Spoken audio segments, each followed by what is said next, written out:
మిత్రులారా, మీరు మాతృభాషా దినోత్సవ సభలో మాట్లాడాలనుకుంటున్నారా? అనుకోవడమేంటి, మీరు ఖచ్చితంగా మాట్లాడాలి. ఎందుకంటే మీరు తెలుగువారే కదా. ప్రస్తుతం ఉత్తమమైన వక్తలు కొరవైన రోజులివి. మరి మీలాంటి విజ్ఞత కలవారు కూడా మాట్లాడకపోతే సమాజాన్ని ప్రభావితం చేసి ఆరోగ్యవంతంగా ముందుకు తీసుకెళ్లేది ఎవరు? అందుకే మీ మౌనాన్ని పక్కన పెట్టి ముందుకు కదలండి. మీ గుండె లోతుల్లోంచి వచ్చే మాటకి మీ మాతృభాష తోడైతే తస్సదియ్య ఆ ప్రసంగం ఒక ప్రభంజనం అవుతుంది. వేదిక మీద నిలబడి మీరు తెలుగులో మాట్లాడుతుంటే అది కేవలం ఒక ఉపన్యాసం కాదు, అది నీ తల్లికి నీవు ఇచ్చే గౌరవం. భయం వద్దు, జంకు వద్దు. నువ్వు మాట్లాడే ప్రతి మాటలో ఒక అమృతం ఉంది. నీ గొంతులో తెలుగు వెలుగును నింపాలని, మీ భయాన్ని పోగొట్టి మిమ్మల్ని ఒక గొప్ప వక్తగా చూడాలనే కోరికతో మీ గగనం శ్రీన్ కుమార్ సిద్ధంగా ఉన్నాడు. మీ గుండె నిండా అమ్మ భాష స్వచ్ఛతను నింపుకోండి. ఇక్కడ ఇప్పుడు మీరు వినబోతున్న ప్రసంగ పాఠాన్ని మనసులో ఉంచుకొని ఒక్కసారి వేదిక వైపు ఆత్మవిశ్వాసంతో చూడండి. అద్భుతమైన వాగ్ధాటితో సభను సంభ్రమాశ్చర్యాలకు గురి చేసేలా మీ ప్రసంగాన్ని ఇలా మొదలుపెట్టండి. వేదికపై ఉన్న పెద్దలకు, అక్షర ఆరాధకులకు, నా ప్రాణ సమానమైన తెలుగు సోదర సోదరీమణులందరికీ మాతృభాషా దినోత్సవ శుభాకాంక్షలు. భాష అనేది కేవలం మనం మాట్లాడుకునే మాటల సమూహం కాదు. అది ఒక జాతి జీవనాడి, ఒక సంస్కృతి శ్వాస, ఒక చరిత్ర తాలూకు స్వరూపం. ఒక బిడ్డకు అమ్మపాలు ఎంతటి శక్తినిస్తాయో ఒక మనిషి మేధస్సుకు తన మాతృభాష అంతటి ప్రాణాన్ని పోస్తుంది. ఈరోజు మనం మన మాతృభాషను గౌరవించుకుంటున్నామంటే మనల్ని మనం గౌరవించుకుంటున్నామని అర్థం. మన భాషా సుందరి అలంకారం ముందు ప్రపంచంలోని మరి ఏ సుందరి సమానం కాదు.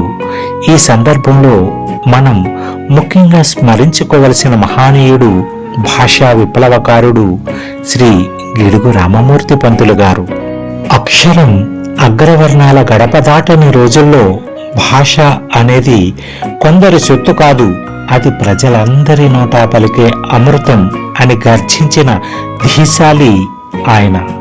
గ్రంథాలకే పరిమితమైన భాషను సామాన్యుడు ముంగిటకు తెచ్చిన వ్యవహారిక భాషా పితామహుడు. బ్రతికున్న భాష కావాలి, బ్రతుకు మార్చే భాష కావాలి అని ఆయన చేసిన పోరాట ఫలితమే నేడు మనం మాట్లాడుకుంటున్న ఈ స్వేచ్ఛా తెలుగు.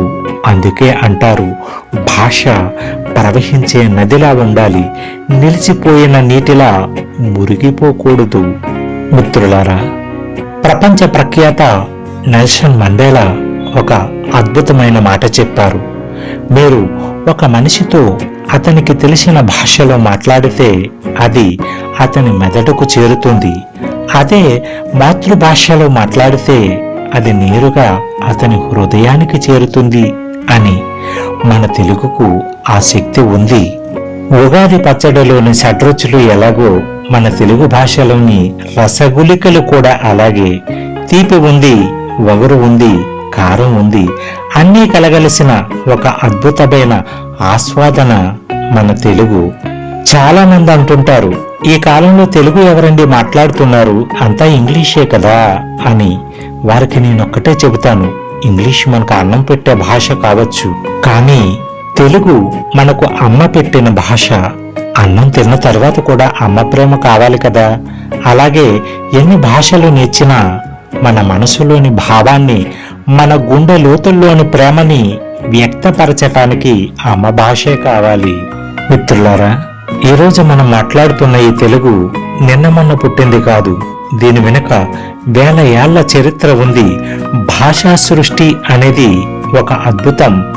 మనిషి తన అవసరం కోసం సంజ్ఞల నుండి, శతాబ్దాల నుండి భాషను సృష్టించుకున్నాడు. ఆ శతాబ్దాల ప్రవాహంలో ఎన్నో నదులు కలగలిసి గోదావరి, కృష్ణలా రూపొందిందే మన తెలుగు.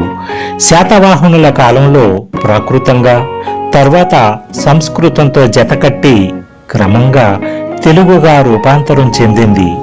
ఇది ఒక సుదీర్ఘమైన ప్రయాణం.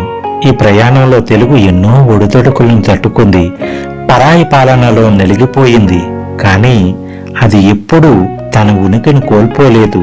ఎందుకంటే తెలుగుకు ఉన్న శక్తి అలాంటిది. మన తెలుగు భాష ఈ నేలపై నడయాడే అపురూప అద్భుత సౌందర్య సౌభాగ్య సౌశీల్యం కలిగిన సువర్ణ సుందరి. ఆమె నడకలో నృత్యం ఉంది, ఆమె మాటలో సంగీతం ఉంది, ఆమె చూపులో కవిత్వం ఉంది. ఆమె కదిలితే గోదావరి గలగలలు వినిపిస్తాయి. ఆమె నవ్వితే మల్లెపూల పరిమళం వెదజల్లుతుంది. ఆమె కోపగించుకుంటే రౌద్ర రసం పండుతుంది. ఆమె ప్రేమిస్తే కరుణ రసం చిందుతుంది. తెలుగు అంటే కేవలం అక్షరాల పోగు కాదు, అది ఒక జీవన శైలి, ఒక సంస్కృతి, ఒక ఆత్మ గౌరవం. తెలుగులో ఉన్న అజంతా సౌందర్య ప్రపంచంలో మరే భాషలోనూ లేదు. అందుకే తెలుగు మాటలు వింటుంటే పటికి బెల్లం ముక్క నోట్లో పెట్టుకున్నట్లు ఉంటుంది. ఈ తెలుగు భాష ఎప్పటికీ సొగసు తరగని సౌందర్య మోహిని. కనుకనే చాలా మంది విదేశీయులు కూడా పట్టుబట్టి మరీ తెలుగు నేర్చుకున్నారు. తెలుగు వారు కూడా చేయనంతటి గణనీయమైన సేవ చేసి తెలుగు భాష ఉన్నంత కాలం నిలిచిపోయేటంతటి కీర్తిమంతులయ్యారు. చార్లెస్ ఫిలిప్ బ్రౌన్ గారిని తలుచుకోకుండా మనం తెలుగు గురించి మాట్లాడలేం. ఒక ఆంగ్లేయుడు తెలుగు నిఘంటువు కోసం తన జీవితాన్ని దారపోయడం వెనుక ఉన్నది కేవలం మన భాషా మాధుర్యమే కదా. కానీ మిత్రులారా, ఒక్కసారి మనల్ని మనం ప్రశ్నించుకుందాం. ఈ విదేశీయులు అంతలా ప్రేమించిన మన భాషను మనం నిర్లక్ష్యం చేస్తున్నామా? అసలు మనం తెలుగే మాట్లాడుతున్నామా? పరాయి భాషల చెంత చేరి తెలుగు మాధుర్యాన్ని గుర్తించలేకపోతున్నామా? ఒక్కసారి ఆలోచించండి. మన భాష మహాసముద్రమంతటి గొప్పది, అనంతమైన లోతు, అపారమైన వైశాల్యం కలిగినది.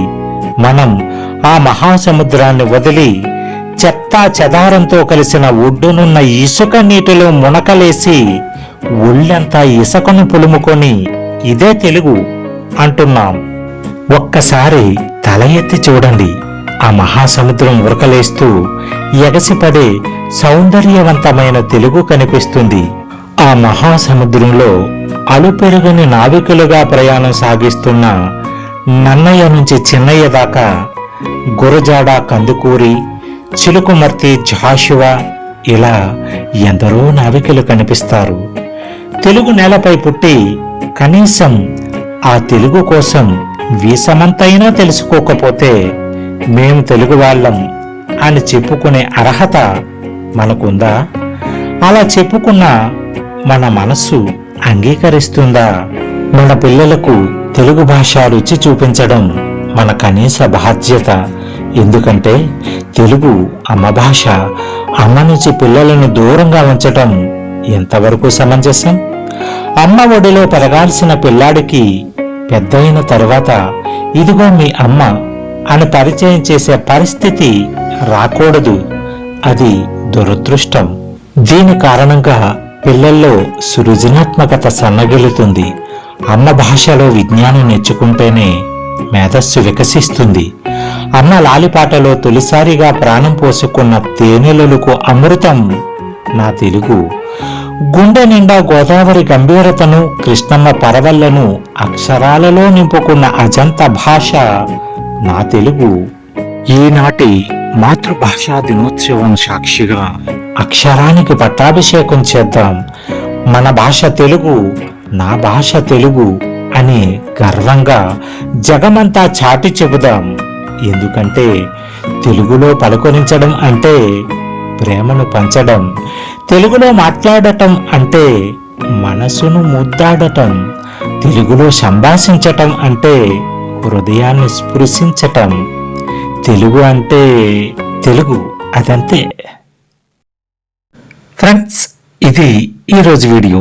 ఈ వీడియో కానీ మీకు నచ్చినట్లయితే లైక్ చేయండి. ఈ వీడియోని మీ మిత్రులకు షేర్ చేయండి. ఇలాంటి మరిన్ని వీడియోల కోసం మన ఛానల్ని సబ్స్క్రైబ్ చేయండి. మీ అభిప్రాయాన్ని మాత్రం కామెంట్ చేయటం మర్చిపోకండి. ఫ్రెండ్స్, ఇది ఈరోజు వీడియో. మరో వీడియోతో మళ్ళీ కలుద్దాం. అంతవరకు మిత్రులందరికీ ఉగాది శుభాకాంక్షలు తెలియజేస్తూ మీ నుంచి సెలవు కోరుతున్నది మీ జీకే.